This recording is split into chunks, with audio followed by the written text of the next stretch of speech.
Hello, everybody. Thank you for joining me for the fifth canto. We're at the part of Bharata's story where he has his third life that we know of.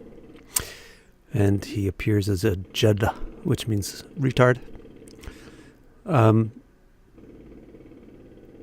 So who's Bharata? Bharata is Rishabha's main son, first son. And who's Rishabha? Rishabha's Nabi's first son, who's Nabi. Nabi's grandson of Priyavrata. Who's Priyavrata? Priyavrata is Manu's first son. And who's Manu? Manu is Brahma's creation son, you can say.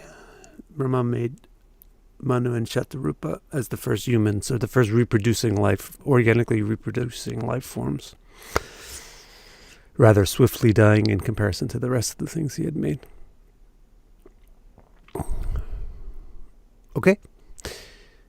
So, Bharata, he was first a sage king, then he became a deer, and now we pick up in this third part of the story.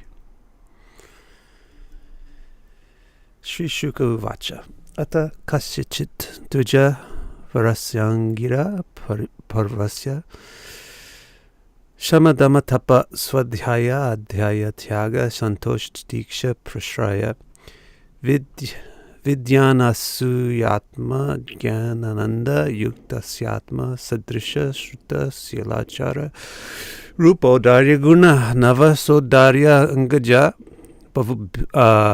Babhuvur Mitunam Cha Yaviyasyam Bharyasyam Yastu Tatra Pumanstam Parama Bhagavatam Rajarshi Pravaram Bharatam Utsrijam Briga Shariram Charama Sharirena Vipratvam Katamahu. So what I have noticed is that most of the times that I've heard any part of Bharata's story, Michelle, you remember this, you said this yourself. Most of the times that you hear this story at all, it's always as like a reprobate or the moral of the story is always, you better be careful and you shouldn't really love people, etc. But that is not as it is. That's not as the text is presenting itself. There's actually nowhere in the text itself that's speaking negative of any of these events. In fact, it's speaking positive of all these events. And so like half of the words in this thing that I just read are really positive, glorificatory words of what's going on and the characters in this story. So beware of assuming that any of these characters are playing the role of a fool or showing you what not to do. So here's the translation. They say, sometime after leaving the deer body, the paramount Bhagavad, the sage king Bharata, attained his final incarnation as a scholar. After some time, because when you leave your body, as I explained in the Nakshatra video, oddly enough, on Magga, because Magga belongs to the Pitris. So the process of transmigration from one birth to the next takes an indeterminate amount of time. I'm not sure if that's the case in non-humans, but because humans are very sensitive to karma, because they're generating new karma, then it takes a while for correct conditions to arise, for a particular birth to happen. So there's waiting rooms. So after some time, it's not like it immediately happened, but after some time, they say, and I think it's interesting that he says, they say Ahu, because it's not like he knew it himself or something. They say, whoever knows about these things says this. There's no real way to like measure it with a tape measure. But they say that sometime after Utsarja Mriga Sharira, after he left the deer body, then Parama Bhagavatam Rajarshi Pravaram, the paramount Bhagavata, the sage king Bharata. Thank you, Mary. Attained his final incarnation, Charama. Charama means like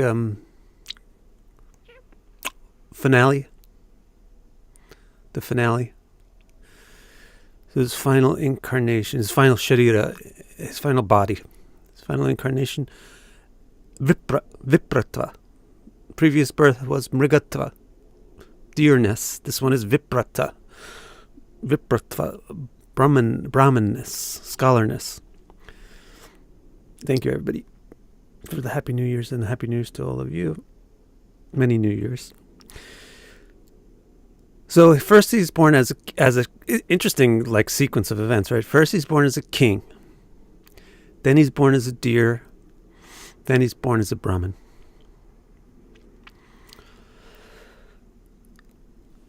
So who is he born to? That's also described here. He was born as the brother of a twin. Very interesting. The only children of the younger wife of a great scholar descended from Angira. You might remember Angira as one of the original sages that Brahma created. So this is a family that's descendant of Angira. And he's a great scholar, Viprapravara, right? Dvijavarasya, a great scholar. He was born of the brother of a twin, Mithuna, Gemini. He was born the brother of a twin. The twin was a girl, so it's not an identical twin. The only children of the younger, and that twin birth was the only birth that the scholar's second wife had, the younger wife. Doesn't necessarily mean younger by age. It means junior. Probably is also younger by age. But when you have many wives, there needs to be one that's the leader. Otherwise, they're not coordinated. So it will always. It's just like simply when you have many sons, then there's one that's the leader. When you have many daughters, then there's one that's the leader. And similarly, it has to work that way. It's just easier to manage things. He was born as the brother of a twin, the only children of the younger wife of a great scholar descended from Angira, endowed with plus. Now, here's his qualities. Thank you. His qualities. This is the long list of great things. Placidity, restraint, efforts, like taking efforts, trying hard. That attitude. Tolerance, patience, placidity, restraint, efforts, study, learning, tolerance, patience, modesty, education, non-enmity, and the joy of self-knowledge. So he's born to a very good father. He's born to a very good father. He's a real scholar who learned everything not just in a book form. And he has Atma Gyanananda, which means the joy of self-knowledge, joyful self-knowledge. His older wife had already borne him 9 children, like him in their qualifications for learning, good manners, behavior, appearance, and compassion. So here's the family is described, what Bharata was born into. They're a family of Brahmanas, 2 wives, 1 husband. The husband is a real scholar. He has 9 sons from the primary wife, and then the junior wife gave a twin. She gave him twins. You'll find out in the next verse, one of them is a boy, one of them is a girl. That's why they're called Mithuna, actually.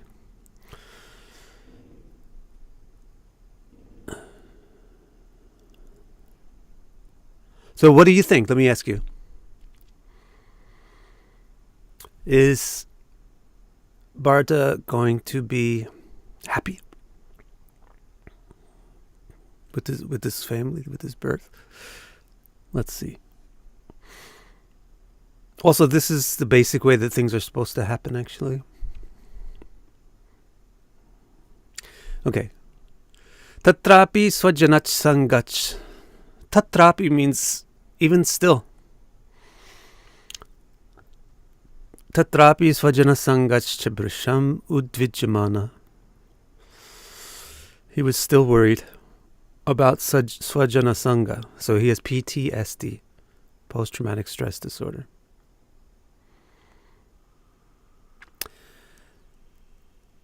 But listen to how it actually manifests. It's very interesting.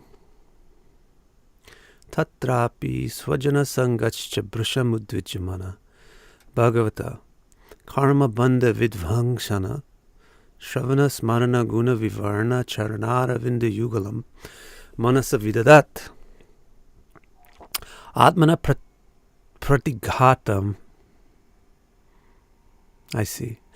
Ashankamano Bhagavad Anugrahenanu Smrta Swapurva Janmavali Atmanam Unmata Jadanda Badhira Surupena Darshayam Asalokasya. So you all think it sounds ideal, but even then, he was still very panicked. Brisham Udvija. He was very panicked about what could happen from familial affection, Swajana Sangat. Because all of a sudden he woke up one day and found himself a deer, that he was a deer. So he got a little bit panicked.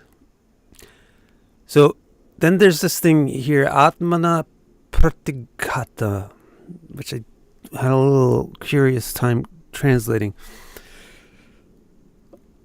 Atmana Pratighata, it means to like berate. Pratighata means to like, berate constantly. Atmana is self. So, but it's coming after this thing of karma. So this is what he did about it. So this is how I understand it right now. Unqualified and uneasy at heart, I would actually, there's a better translation than that. Take out the unqualified word. Let's do it like this. Uneasy at heart.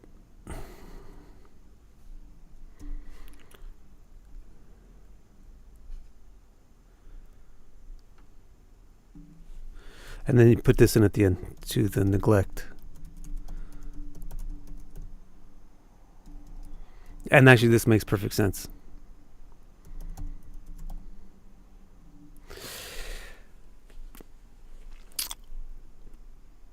Uneasy at heart, he kept his mind absorbed in remembering the details he had learned about the two lotus feet of the all-attractive Bhagavan, who halts the momentous bonds of karma, and who had affectionately granted him memory of all his previous births, to the neglect of himself. So what it's saying is, he's worried. He's worried. His yoga was interrupted, and he doesn't want it to get interrupted again. So what does he do? He manasa vidadat. He gives his mind 100% to Bhagavan, and atmana paritagya, to the parigyata, to the deficit of anything pertaining to body, intellect, etc. So what happens when he's born is he decided he's going to give all of his mental facility to Bhagwan. So that means he's going to wind up unmata jada anda badhira. He's going to wind up deaf, dumb, blind, crazy, retarded, impaired, because his mind has no qualification for thinking about external things. From birth, he cultivated that mind.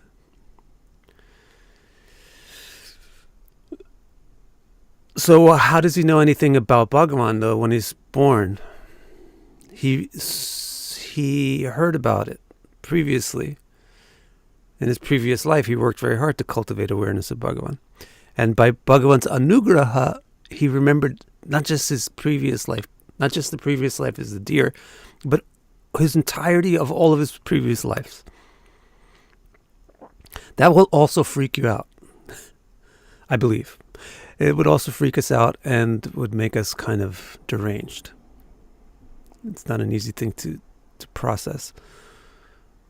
So it says here, Swapurva Janmavali, means the whole string of them. The whole string of Purva Janmas, the whole string of previous lives. Anusmrta. He's aware of that. He's aware of his whole string of previous lives. So he's aware of what he already knows about Bhagavan. And so he knows that Bhagavan is karma bandha vidvamsa. That the only thing that can stop a freight train is Superman, right? Well, the only thing that can stop the momentum of karma is Bhagavan. That's what he heard. So he's remembering those qualities in detail.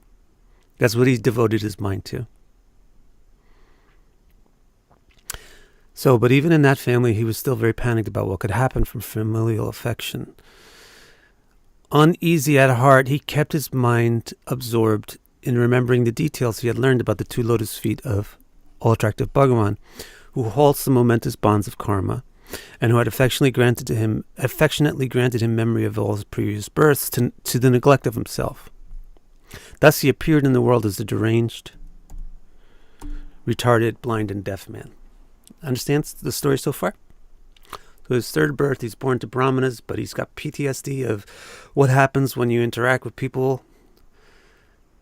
It distracts you from your yoga. He doesn't want to have any distraction, so from infancy, he puts his mind 100% on Bhagavan, and therefore it doesn't develop properly in regards to the external world. So he becomes deaf and blind, etc. Or it actually says, this is the Darshyamasa Lokasya. I'm not really sure from the way that Shukadev words his statement, whether he was actually deaf, dumb, and blind, or whether that's the appearance that he put on, or if there's a difference. There's not really a difference when you're aware of all your births. Okay. So let's move a little bit forward. And now we're going to see how the dad treats him. When you're hearing how the dad treats him, think if it reminds you of anything else in Bharata's story. Tasyapi hava atmajasya vipraputra snehanubadamana asamavartanat sangskaranyatopadesham vidadhana upanitasya cha puna so chachamanadin karma niyaman anabhipretanapi samashikshad anushishtena hi bhavyam pitu putreti.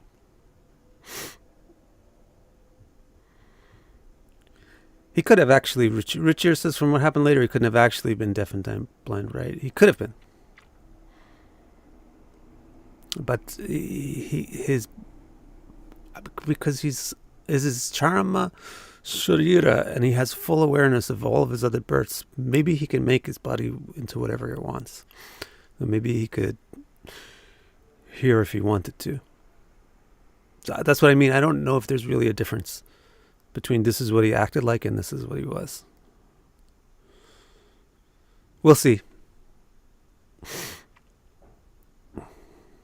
We'll see. Let's see what it looks like when we get to the end of the story. So, nonetheless, the scholar's heart was compelled by paternal affection, thinking, quote, the father must teach the son. So, in other words, this is one of the moral principles of Dharma. Pitu putra bhavyam pitu putrin. The father has to give to the son. The father has to help the son. The father has to raise the son. The father has to teach the son. That's the moral principle. So quoting this, he says it doesn't. So in other words, what the father is thinking is, it doesn't matter if he's retarded or not retarded. He's my son, and I'm a scholar. I can't teach him how to farm because I'm not a farmer. But I can teach him how to be a scholar. And so he doesn't look very smart, but he's my son. And it's my duty. That's why it should be done. So if you remember, anybody that maybe studied Bhagavad Gita and with my classes or anything, that's the essence of good karma. That's the essence of karma yoga. The essence of karma yoga is that you do what should be done. Not because it's going to produce a certain result, but because it's what should be done, and you trust that what should be done will ultimately produce a good result for everybody. So this father is a very good example of that. You can't turn around and say this father is a fool. When Shukadev two sentences ago said this guy has a Santa Claus's list of good qualities, then he's not going to 2 seconds later turn around and say, but he's an idiot. See how stupid he is? He loves his son. What a dummy. But yet people present the story as if that's the message. Actually, this father is illustrating proper behavior of a father.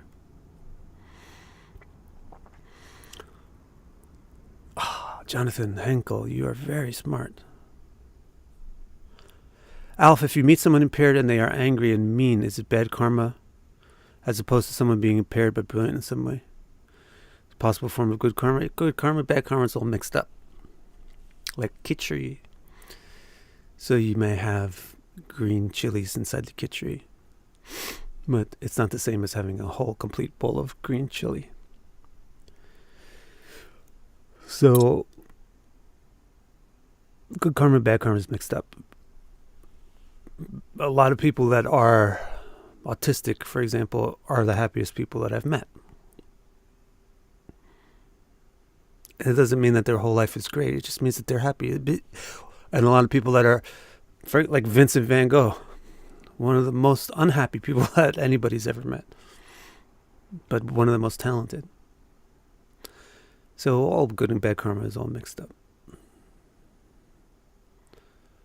That's also what Bharata is going to be illustrating in this part of the story. Not to care about good and bad karma. It is what it is. Just get it over with. Nonetheless, the scholar's heart was compelled by paternal affection, thinking the father must teach the son. He tried to teach his son all the lessons he would need for attending school. Because he's a scholar, school is going to be real important. School. He would teach his son all the lessons he would need for attending school, and how to bathe and be clean for doing scholarly and priestly duties properly, despite his son being completely uninterested in any of it. So that's a good dad. My son's going to go to school, and it's important for him because he's going to grow up to be a scholar. So me as a father, I need to make sure that he does well at school. So I need to teach him, the basics that he would need before he gets to school. And how to do things like take a bath, take a shower, when to bathe. You have to be very clean. You're going to grow up to be a priest and a scholar.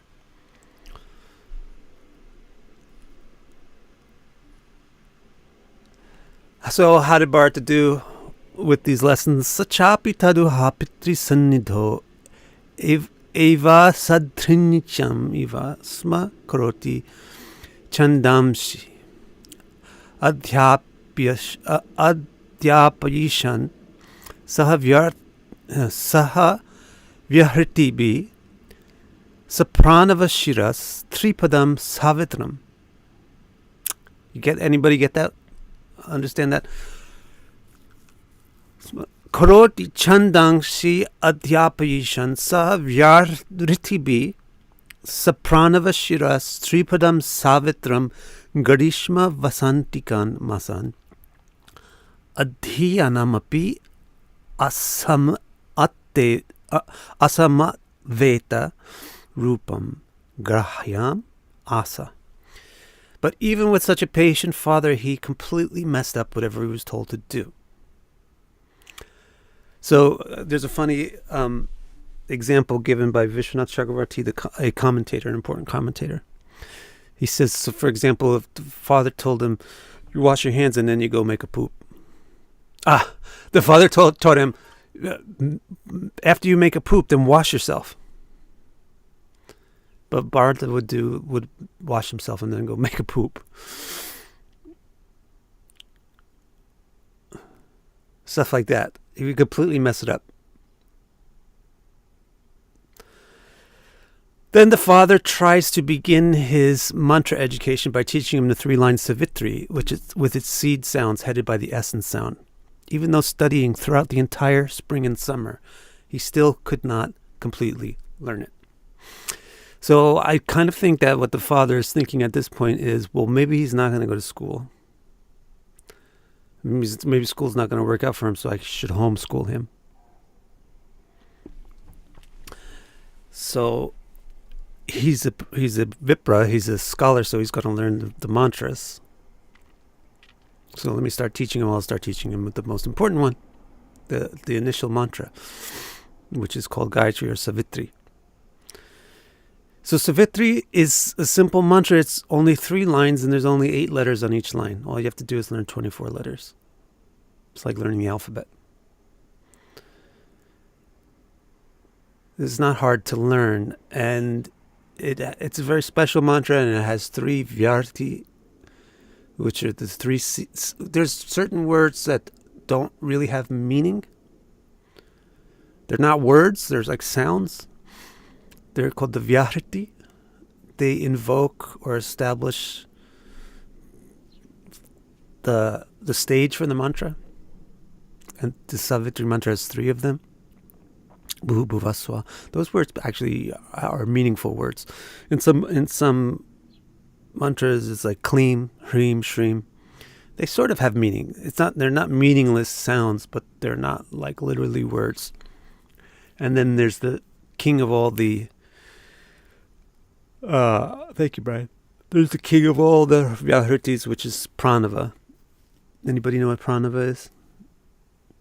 Pranava is at the Shira, or the head of the mantra. So Pranava means the essence of all the vibrations that breath makes. So it means the essence of all the sounds. Does anybody know what the essence of all the sounds is?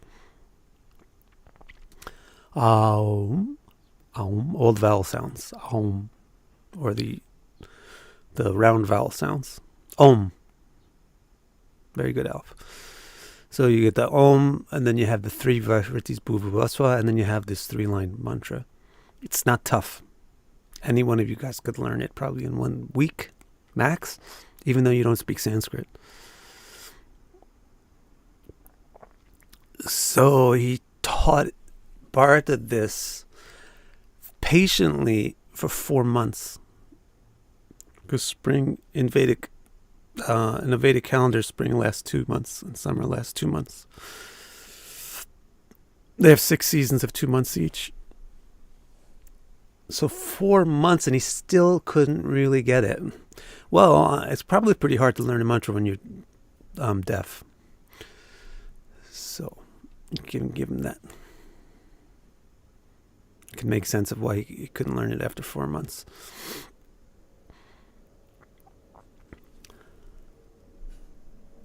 So let's see what happens next. Does Dad give up? Evam swatanuja atmanyanurage veshtachita sochadhyayana vrata niyama gurvanala shushrunadya anupakurvanaka karmanyabhiyuktanyapi samanushishtena bhavyam iti asad agraha putram anushaya swayam tavad anadhikata manurathana kalena pramattena swayam grihaiva pramatta upasamrita. So did the dad give up? No. Because why?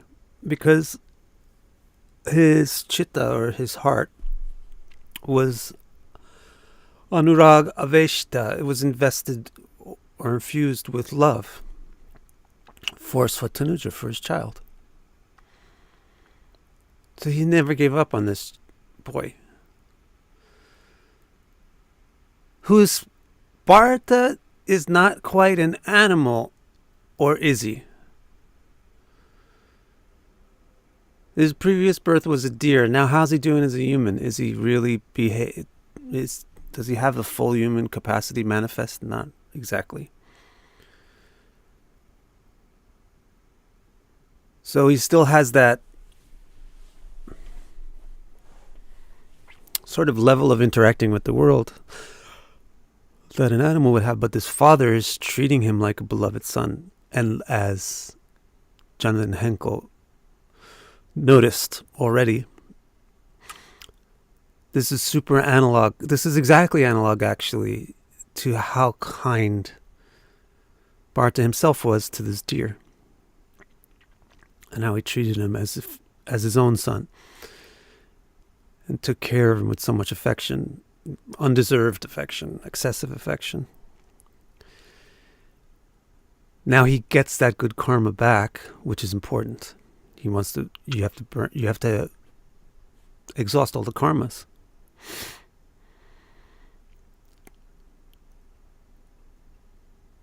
Yes, Sunset, it proves that if you choose to become a parent, you have no control over your child. In fact, this just proves that you don't have control over anything except your own actions. So in the long term, you have control, but not in the short term. Just like when you're driving a car fast, you don't have short-term control of the car because you've created the momentum of the car, so you can't suddenly make a left turn.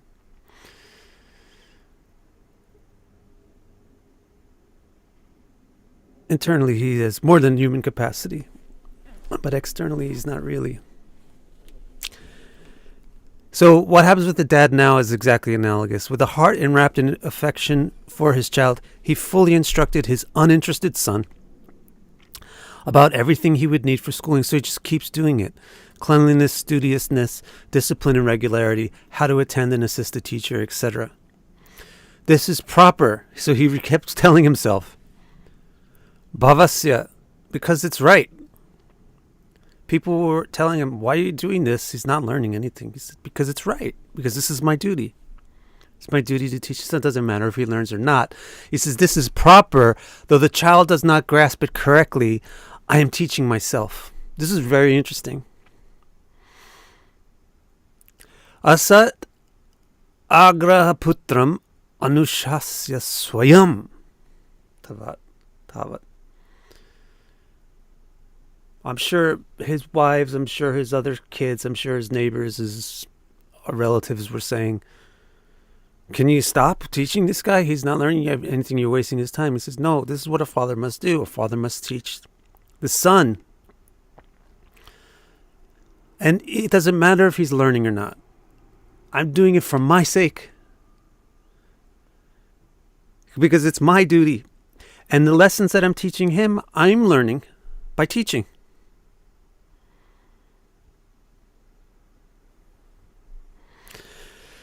Then the last thing that it says is his goal still unattained. Uninebriated destiny suddenly came upon him, as it always does to people inebriated with their homes. So you might think this is a bit critical of him. But it's not. It's just a practical statement. What he's saying is when people get wrapped up in their family affairs, then they don't pay attention to what's going on outside. And then what happens, therefore, is all of a sudden they get caught by surprise by those things. And that just makes sense. It's not like a poetic statement. It's just a practical statement. If you're obsessed, for example, in playing a video game, then all of a sudden you get caught by surprise that it's already 3 o'clock in the morning. It sneaks up on you and jumps up on you.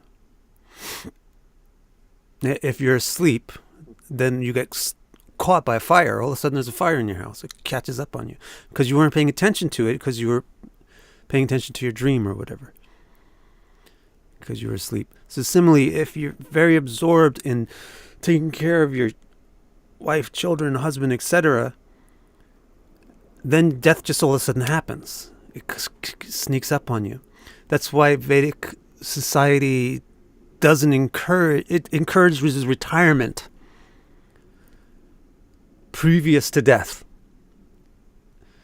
It encourages people to recognize, I'm at an old age now, so death is going to be coming soon probably, so I should stop ignoring it, and I should start preparing to do it well.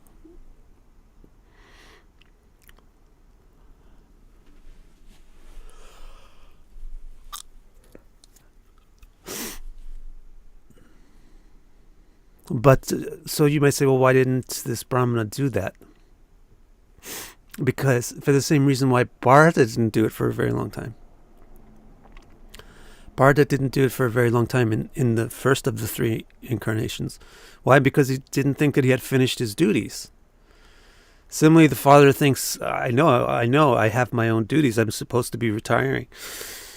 But my duty to my son is not finished yet. So I have no right to proceed with my own duties. Bharata himself thought exactly that way about the deer. That I know this is going to interrupt my yoga and mess up my yoga. But the duty to another person, this is also interesting, the duty to another person is more important than the duty to oneself. And the other thing the thing that I just mentioned is very interesting is also, so now you see really the relationship between Jada Bharata, the retarded Bharata, to this father is exactly the same. It's exactly analogous to the relationship between Bharata as the sage to this deer, to the orphan deer. But what is the difference between the two is that previously Bharata was the father and now he's the son. And so that also is important instruction. As the son, he has comparatively little or almost no obligation to the father. I know that might come as a shock to those of you who are only sons or daughters, but it does not come as a shock at all to those of you, I hope, who are parents. So remember back to when he was sage Bharata, his thought was Sharanyupeksha dosha vidusha. Now, as the father is thinking something similar. Pitu putrena. The father has to give everything to the son. So, Bharata's duty to the deer was, he couldn't excuse himself from that duty. Similarly, this father cannot excuse himself from the duty that he has to his son. The father cannot excuse himself from the duty to the son, because the son is dependent on the father. But you can be excused from your duty to somebody who is not dependent on you. You can ask them to be excused. So a student can ask to be excused from a teacher, but a teacher cannot ask to be excused from a student. A son can ask to be excused from the parent, but the parent cannot ask to be excused from the child. Actually, they would probably even say the wife can file for a divorce. I would have to look in Manusmriti to see if this is actually the case. But if you extend this principle, you can argue the wife can file for a divorce, but the husband can't, because of the principle of support.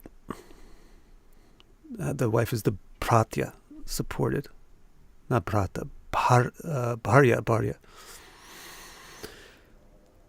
Okay, so in his previous life, Bharata had to play the father role. In this life, as a son, he doesn't have to be a good son. He doesn't have to learn his father's lessons. It's not to his discredit. But the father has to stick around and teach him the full way. All right, so what was this here about? That's a beautiful thing from your mom. His father is gaining from teaching Bharata, yes. What is this you guys were talking about, ancestors? Do our ancestors matter? Our ancestors are past lives because we carry their DNA in us, a fragment of their consciousness in us. We are accumulation of our ancestors. In a bit. They're not your past. The ancestors are not your past lives, but the ancestors. Yeah. There's two senses of past life. There's anything which is contributed to creating your present condition is, in a sense, the past life. but it's not your past life. Your past life is your past life. Bharata's past life was he was a deer. Now, this Brahmana father is not really part of his past life, nor is the Brahmana's grandfather, etc. Angira is not related with Bharata, but is a past life in a sense of his birth now, not as a past life, but as a past ancestor. That's why there's another word for it. It's called an ancestor. So ancestors all contribute. This is the Bene Gesserit from Dune. The ancestors all contribute to creating the DNA and the structure that's called the Gotra. They all contribute to creating the biological structure of the being that you will manifest. But it doesn't mean that they're your past life. It also doesn't mean that you're an accumulation of your ancestors, but your ancestors are the enablers of the machine that you manifest to be yourself. But then, at a certain level, when you look at identity at a certain level, there's only a little of it that's actually us. Most of it is imposed on us by upadhi. And so then you can also be a little generous. If you want to make a poetic statement that the ancestors are your past life, it's acceptable.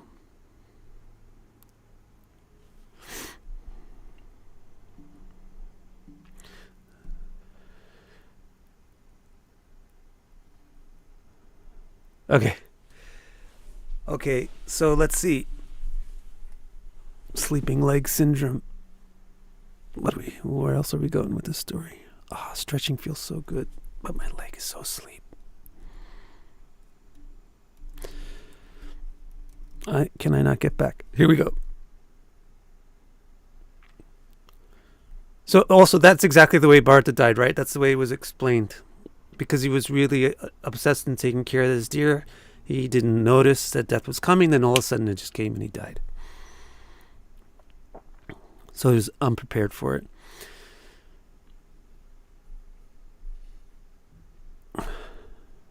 Note, the father's treatment of Bharata is analog to Bharata's treatment of the deer, so it exhausted the good karma resulting from his proper care of the deer. If this is his charma sharira, then he's going to have zero karma by the end of it, right? Ata yaviyasi dvija sati swagarbha jatan mitunam sapatya upanyasya swayam anusamstaya patilokam agat. This is also oddly presented sometimes in some renditions of the story. It means this. Thus the young wife scholar, then the young wife scholar went to her own finality, joining her husband and leaving her twins to the care of her co-wife. It doesn't necessarily mean that she jumped. It doesn't mean that she jumped on his funeral pyre. But as you regularly see, when the husband dies, often the wife dies shortly thereafter, or vice versa. So this effect occurred on the younger wife. Why on the younger wife, not on the older wife? It would probably because the older wife has affection spread out more than just on her husband. So the thing is this, that as the Rohini Nakshatra Sutta illustrates, the real nourishment in life is not food. The real nourishment in life is affection. And so the sources of affection really are the things that can be successfully affectionate to. And when those disappear, it's like a plant losing a root. So when you lose enough root, then you die. But the older wife had 9 sons and a husband and a friend and a co-wife. So when the husband died, it's like losing 1/9 of the root system. Okay, he's the husband, so maybe it's like losing 2/9 of the root system.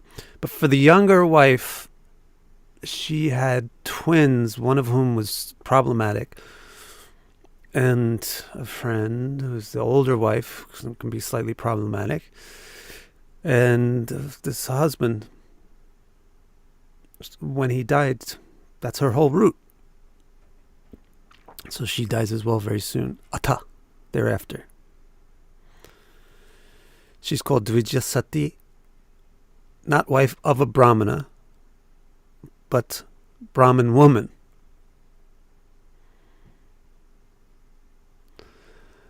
Ata yavisyati Dvijasati swagarbhajatam. So what does she do? She still has some affectionate root left in her two children, but it's not enough to keep her alive. So she asks the co-wife, Sapatnya, to take care of them, and then she dies. It doesn't really indicate that she literally asked for this and then intentionally died. It just means that when she died, then these twins were left to the care of the older wife. Patiloga Magat means she died. She went to where the husband had gone, which is death.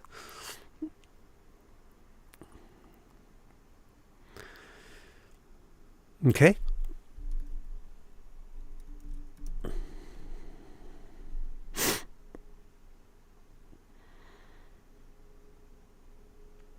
I've never really heard, I don't really hear that many Vaishnav gurus talking about those things, Brian. Sounds more like Smarta gurus. Typo alert, dear. Typo alert, analog. Man.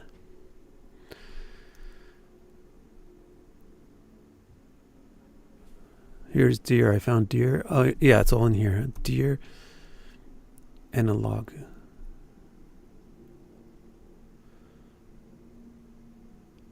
My God, that's very good. Analogue.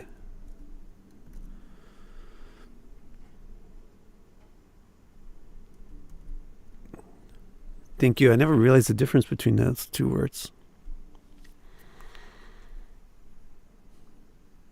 Dharma Nation is the YouTube channel. I doubt that that's Vaishnav.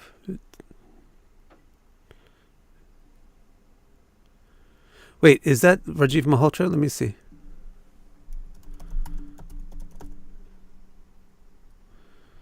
I need to kind of investigate this.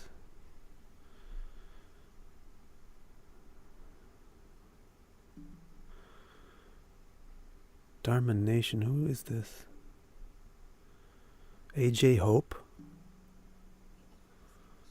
Effortless English Show? No, that's like an interview with them, I think.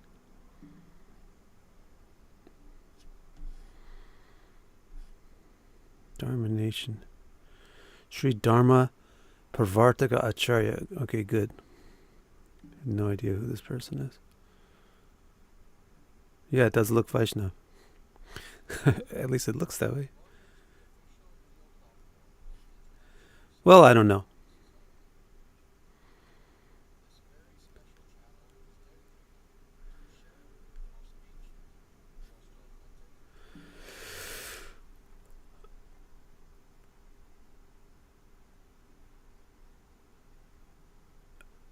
I mean, it's not really a Vaishnava hallmark to be obsessed with caste, tribe, race, ethnic. Vaishnavas are rather notoriously unconcerned with those things. So it's really more of a Vedic thing and not a Vaishnava thing. It is important, but it's kind of like trying to deal with those things. The importance of, for example, Gotras, like trying to be a Bene Gesserit in the modern age is like trying to how do I express this image that's in my mind? If you had a daycare center where you have like 50 kids playing and your job is to keep the place clean, that's what it's like. It's just constantly going to get broken. A New York Italian, and he's obsessed with Indian castes. It's kind of shooting yourself in the foot, though.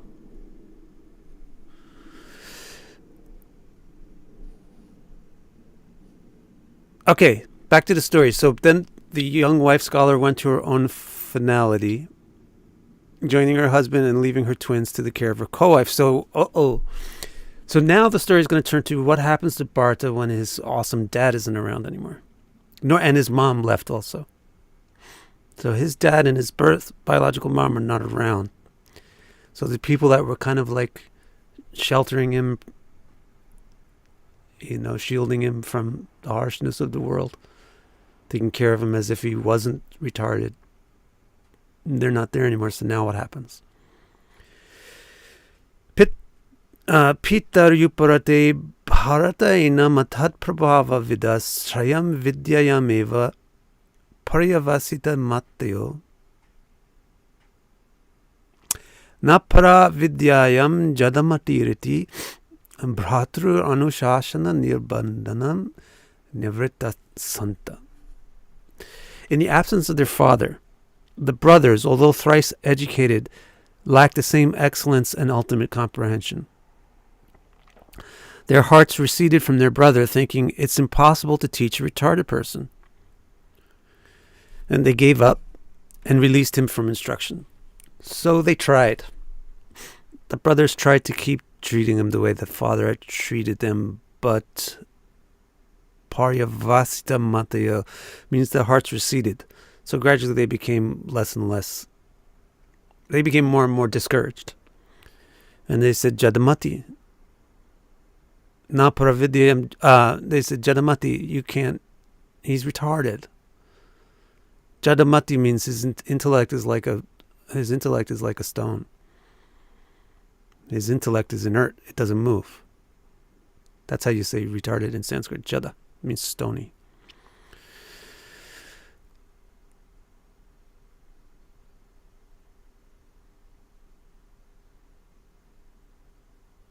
Hi, Bardo.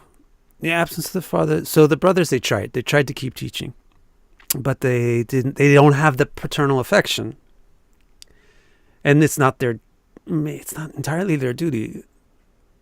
There's no real dharmic statement saying pratrena. There's a dharmic statement saying the father has to give everything to the son, but there isn't really the same thing saying the brother has to give everything to the brother. So they didn't really have the same obligation towards him. So they started to give up on him. So it also says here, the reason why they gave up on him is they didn't have the prabhava that their father had. They didn't have the paravidya. They didn't have the greatness, even though they were educated, Trayam Vidya. They learned all the three Vedas. 3 Vedas would exclude Atharva. So they learned all the 3 Vedas. They learned a lot. They're very, very educated. They had 3 degrees. But they didn't really grasp the entirety of everything in its fullest way, the way that their father did. And Atat Prabhava Vidas also means they couldn't see anything special in Bharata either.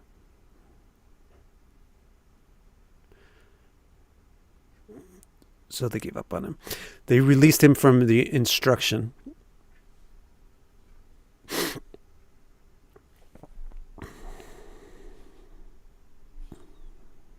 Sacha Prakriter Dvipada Pashubir. Now how about the regular people? How did they treat him? Unmata Jada Badira Mukheti Abhibhashamano Yada Tad Anurupani Prabhashate Karmanicha Karyamana Parichaya Karoti Vishishta Vedanta Va Yachanya Yadrichaya Vopasaditam Alpam Bahu Mishtam Kadanam Vyabhavaharati Param Nendriya Priti Nimitam.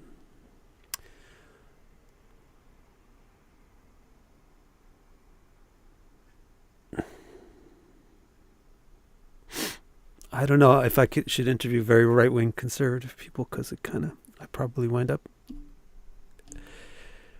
in a disagreement. Commoners, being two-legged animals, addressed him as crazy man, retard, deaf guy, and dummy. So without protest, he would acknowledge the address and reply in words or with gestures. So it's very cool. It's like if somebody says, hey, retard, and you say yes. That's how Bharata reacted.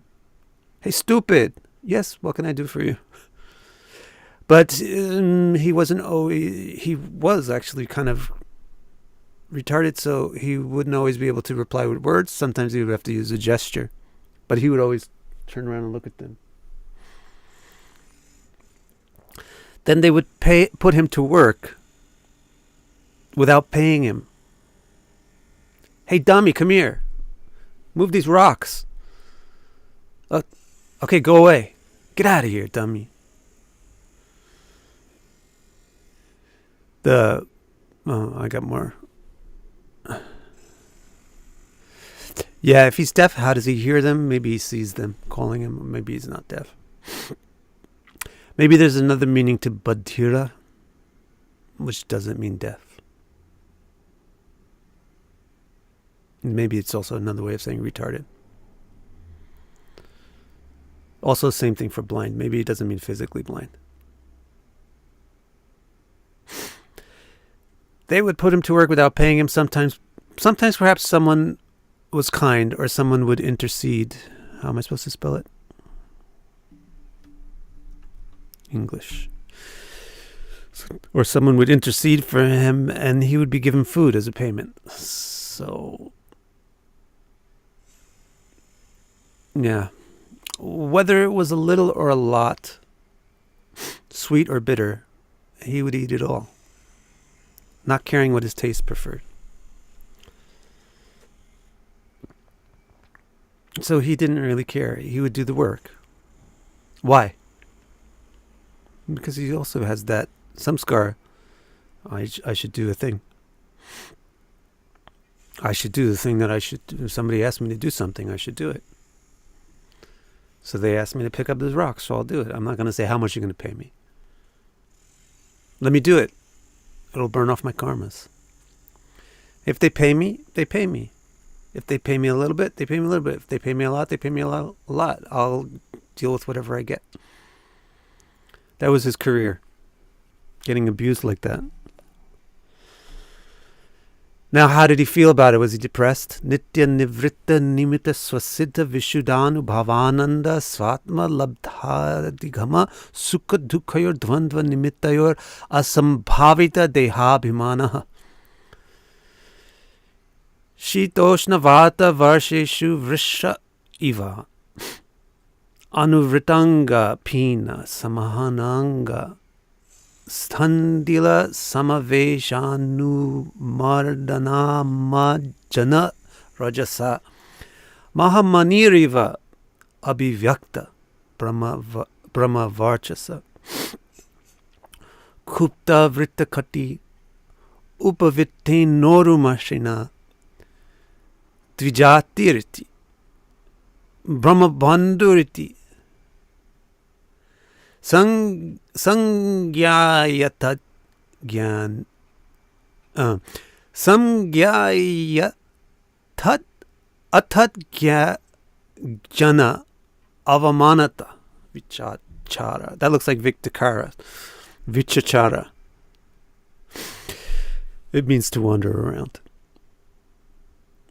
So here's how he personally felt during all this.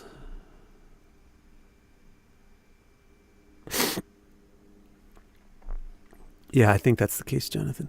Nothing bothered him. Nitya nivritta, nothing bothered him.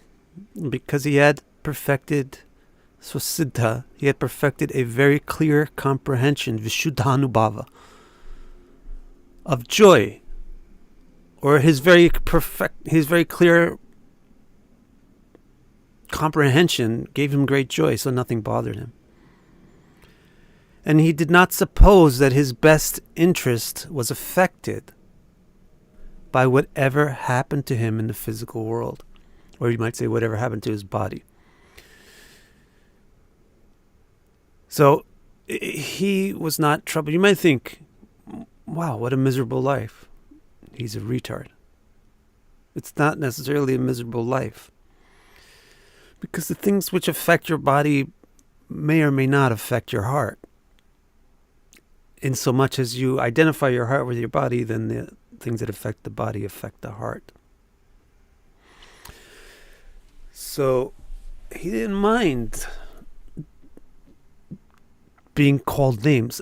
And when we say affect the body, we don't mean physical, but affect the person who is the body. So we mean being disrespected, being loathed, being hated, being called bad names, etc. It didn't bother him. And he was nitya, nivritta, carefree all the time. That's one of the great things about being retarded, is to be carefree. He's very carefree, not because he was retarded, but he was very carefree because he had a great sense of inner joy. And he didn't think that swatmalabdha, the thing that his real self-interest, his real personal goals, he didn't really think that it had anything to do with sukha dukkha, dvandva nimitta, asambhavita dehabhimana. He thought that things like sukha dukkha, happiness, unhappiness, sadness, pride, humiliation, respect, disrespect, those are all just dvandva. Those are just polarities. And they're only related to this external thing that I temporarily am. So why should I care? Yes, now he's becoming very similar to Rishabha Samurai. Now you'll see how similar it was to his father, Rishabha. His father from, the first time that we heard about him, when we're following the story. That's, again, this Brahmana father must be pretty amazing because he's taking the role of Rishabha. Shitoshnavata. He wandered like a bull, Vrishamiva, keeping his thick and strong body out. His body was pina, which means thick, like cancer is supposed to have a pina gala, thick neck. He kept his body was thick, it was strong. Samahana. He had a really strong body. That's also quite important. So a lot of times people ask, how come the stories about the people doing this yoga in the woods, it's men? One of the reasons is you need a thick body. You need a lot of muscle to deal with this crap, to live outside, sleep on the ground, and all that kind of stuff. So he had a very manly body. It was big and thick and strong. It had a lot of muscle, like a bull.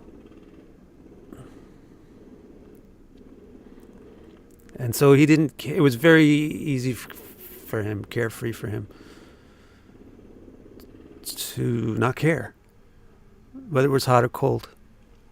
So he wandered like a bull, keeping his thick and strong body out and exposed to the heat, cold, wind, and rain, and sleeping in an open field. He didn't sleep inside the house. He didn't stay under a roof. He just slept outside. Like an animal. Like a bull. It's like a deer, like an animal.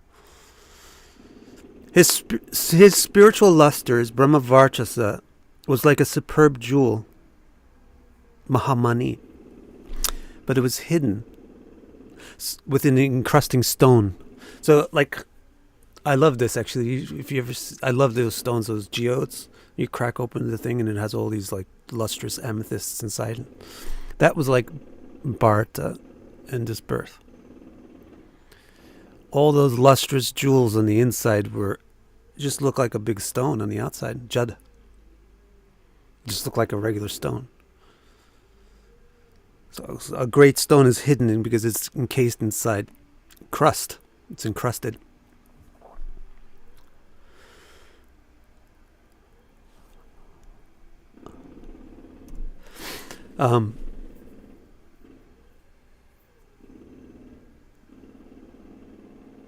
So that's a wonderful analogy, isn't it? So his body was particularly crusty because I just summarize it as lack of hygiene, but since you guys are interested in all these interesting details, soap is a relatively new invention. Shampoo also is an extremely new thing. The jury is not really sure whether or not it's actually good for you.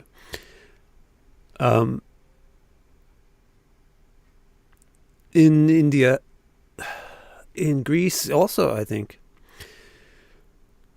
you don't bathe with something called soap. So this is one of the reasons why they bathe more frequently. I mean, maybe not in Europe, but in India. This is one of the reasons why they bathe more frequently, because you're not using soap. But the other thing is they would use something that would achieve the effects of soap, and that's called oils. So what you do is you oil yourself and then wash off the oil, and the oil carries away most of the dirts and stuff. So it says here he didn't do either of that. Where is it?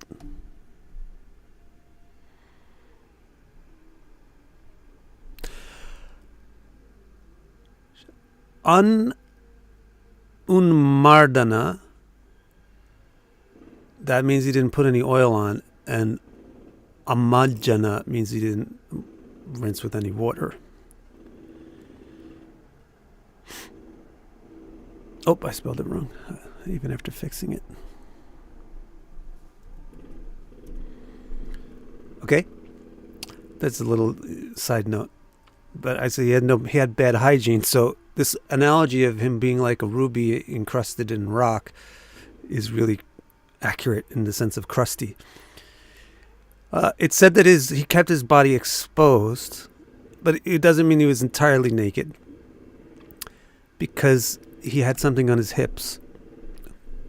Kupta kati. Kupata.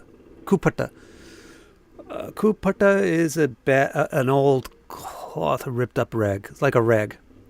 So he had like a rag around his waist, on this cloth, on his hips. He had like a rag.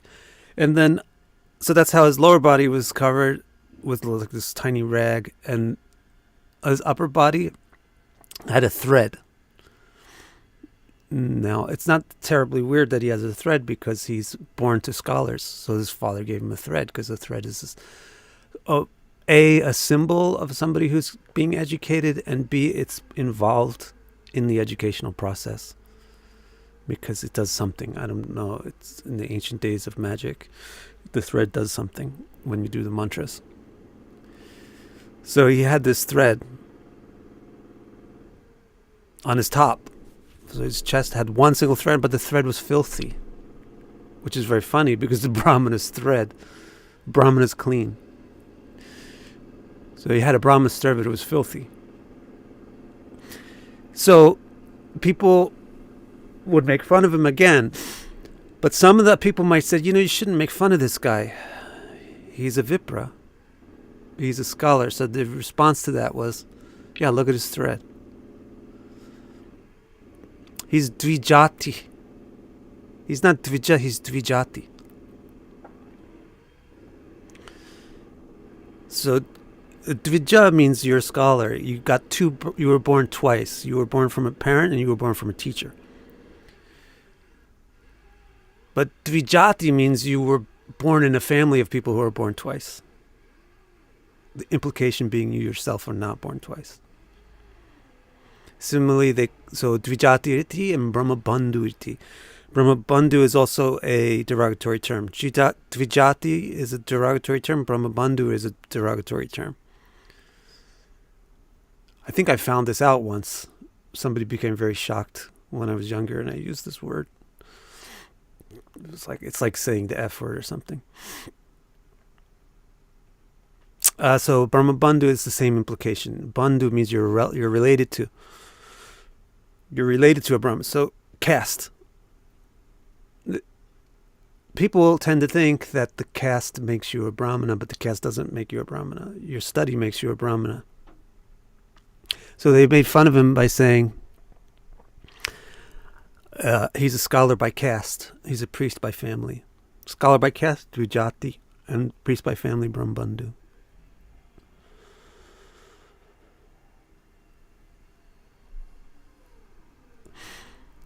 I think this is the last one for today.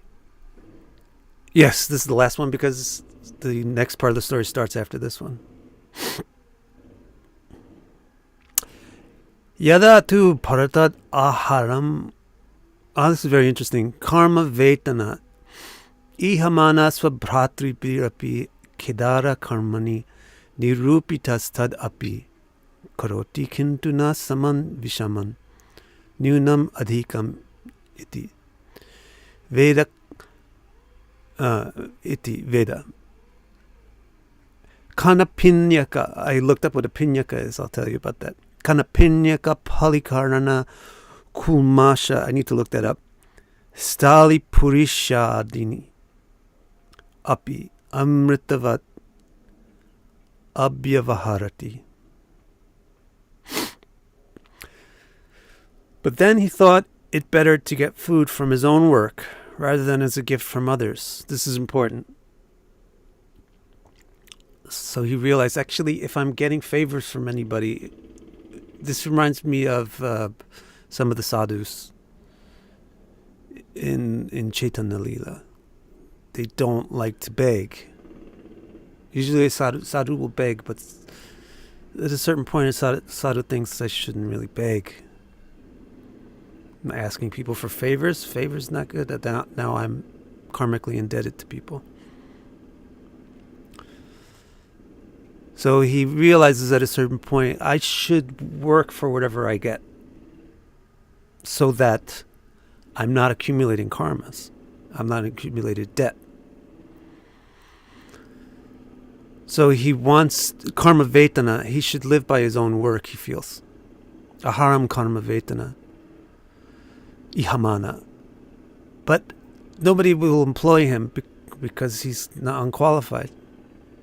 So api subhratipi. He has to go to his own brothers.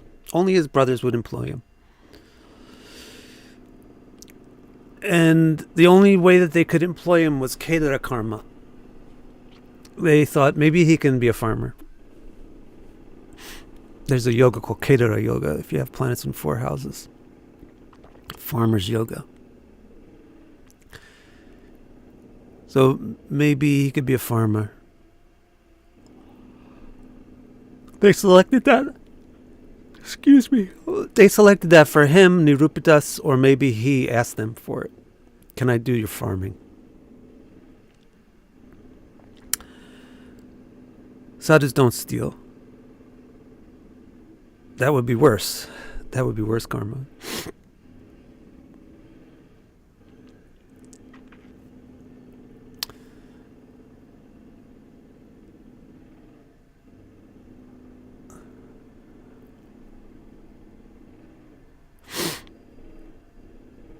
So, how did he do as a farmer? So anyway, so he asked his brothers to employ him as a farmer, but even that he could not do well. Not understanding where he should furrow or where he should flatten, and what he should weed or what he should cultivate. So tadapi karoti kintuna saman vishamam nyunamadhikam iti Veda. So even as a farmer, he couldn't do it right. Because when you're a farmer, you have to know what should be sama and vishama. Where should be low and where should the ground be low and where should the ground be high, because you need water. You have to work with water. And the way you get water into certain places is by making the ground low in some places and high in other places. Well, he couldn't figure that out. So he couldn't do the job right of plowing or furrowing to irrigate, which is an important thing that you would hire a person to work on a farm for. The other thing that you would hire a person to work on a farm for is weeding and planting. But he couldn't do that right either, because weeding is called nyunam and planting is adhika. But he was pulling out the broccoli sprouts and he was cultivating the dandelions. instead of pulling out the dandelions and cultivating the broccoli. Why? Because he couldn't see the difference between things. He didn't understand the difference.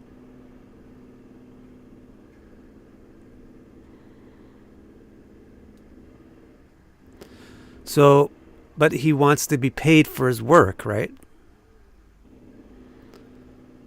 So he wants to be paid equal to his work.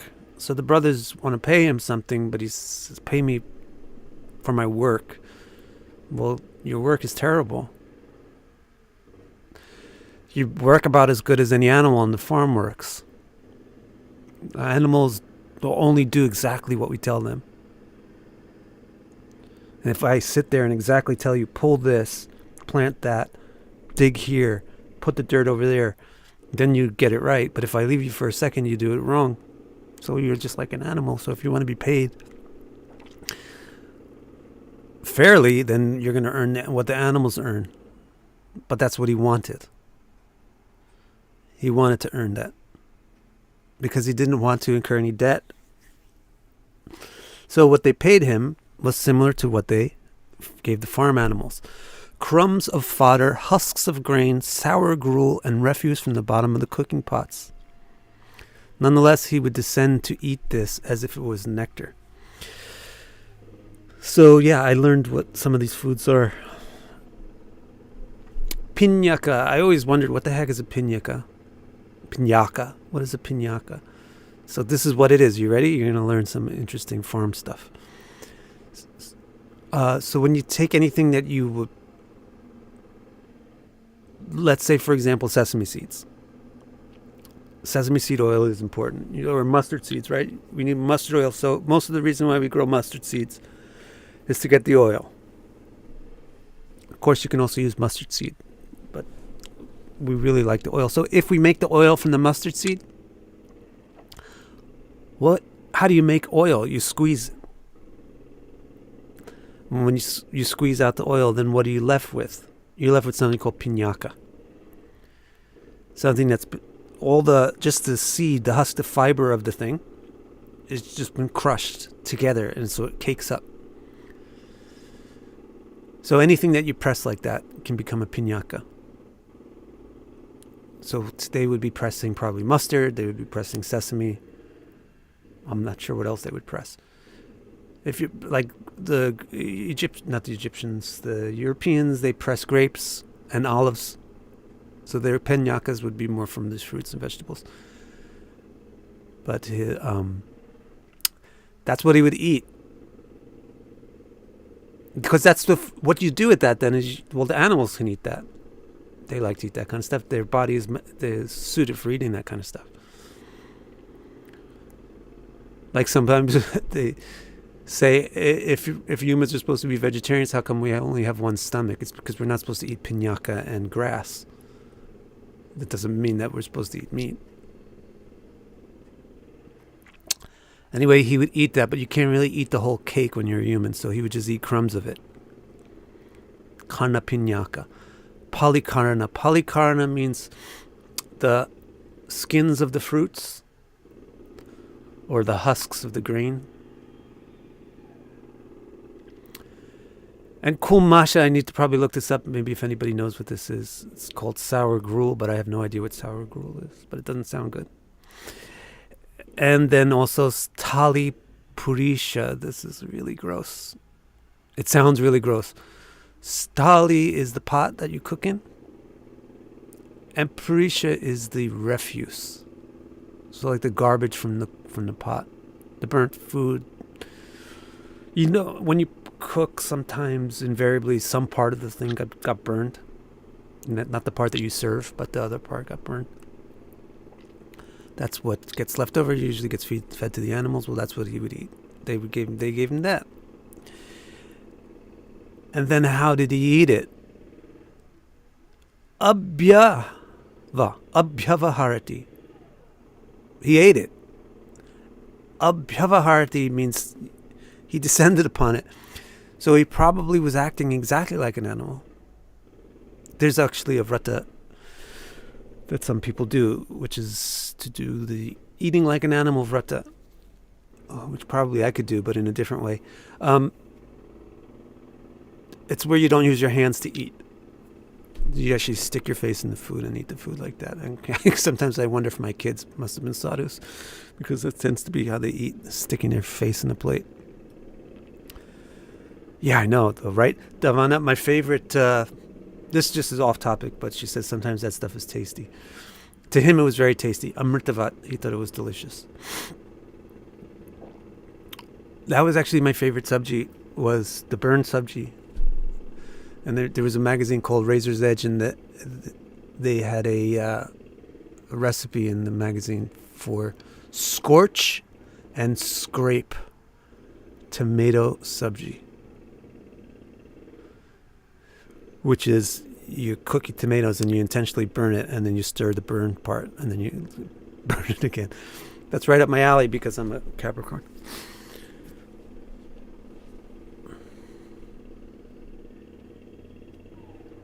Didn't Vishnu have an incarnation where he was a wandering thief?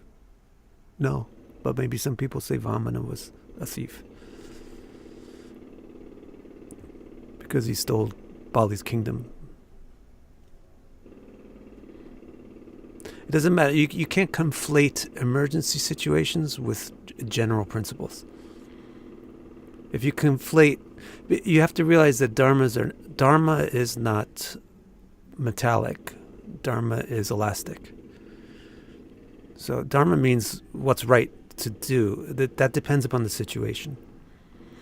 So generally you should follow the dharmas which are right to do in normal situations, because you're generally in a normal situation. But in an abnormal situation, then the abnormal dharmas apply. So for example, you shouldn't eat meat. But if you are starving to death and there's nothing available except meat, then you should eat that meat. Or for example, you shouldn't steal. But if there's a situation where if you don't steal a gun from somebody, they're going to use it to kill somebody else, then you should steal. So you don't conflate emergency situations with conventional situations and then say, well, the thing which was done in the emergency situation is the thing which is morally correct in the ordinary situation. So also Galibji says his brothers didn't seem very enlightened. Well, it said that they weren't enlightened. But also I believe that he requested. Remember, his whole reason for wanting to work and be paid is that he's thinking a person should live by their own karma. Karma Vetana. They should eat their own karma. So remember, his intention is to get rid of karma. So he doesn't want to accept favors. So if he can't work, he wants to accept a fair wage. So I bet you what happened is they probably tried to give him some... He probably said, pay me fairly.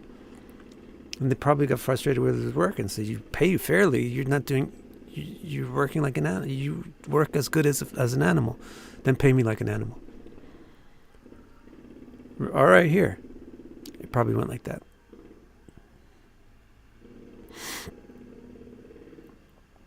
I'm sure the brothers weren't saying, sleep outside. I'm sure he was saying, and just going outside and sleeping.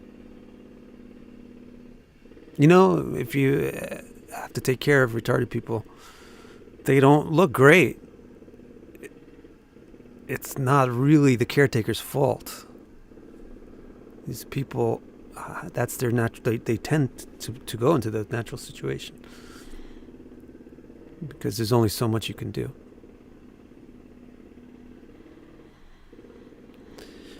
So that's the story for today. The next part of the story is very interesting. He's going to be picked up. He's going to be kidnapped. And he's going there. Somebody kidnaps him and attempts to use him as a human sacrifice. So that's the next interesting, because he sleeps outside, which is not very safe, is it? He sleeps outside. And actually, what they eventually did was they said, "Man, you are terrible at farming. So just be a scarecrow." Maybe you could do that, right? Just sit in this field so that the animals don't come and eat it, because they'll be scared of you, because you're freaking scary. You look terrible. So they employed him to be a scarecrow. But then while he was being a scarecrow, he got kidnapped.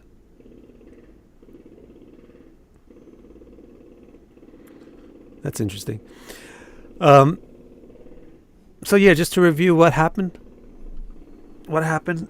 He was reborn after losing the deer body. He was reborn sometime thereafter in a family of scholars with a very, very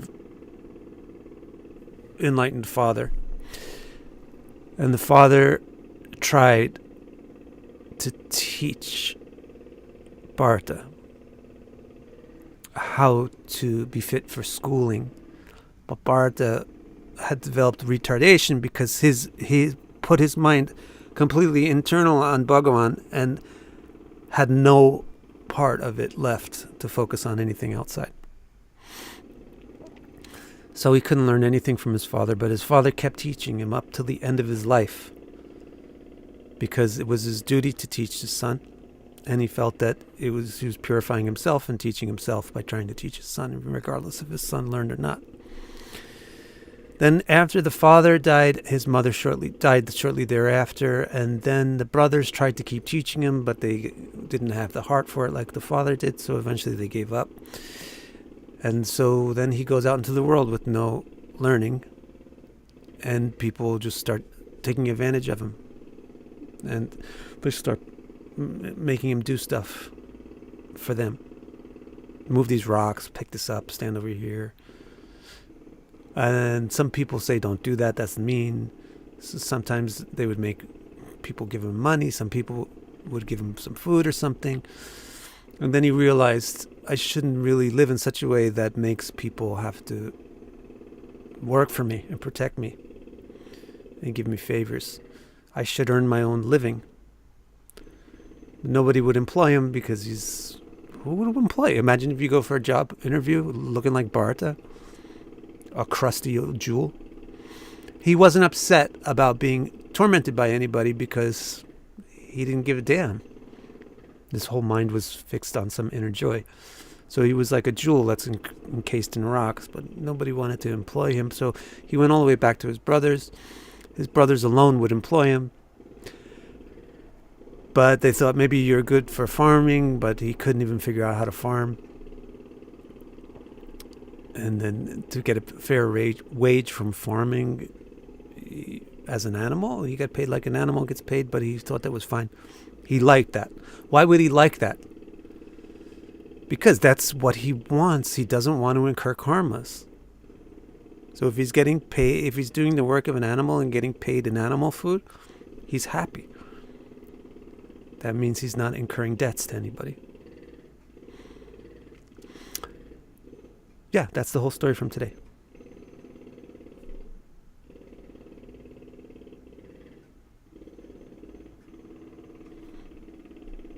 Katie says, who as a human being is not retarded in this world? That is a very true thing. Vic, are you burning off karma by teaching us? I don't think so.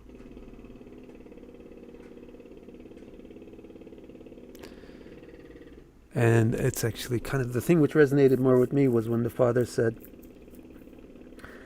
I am teaching myself by teaching him.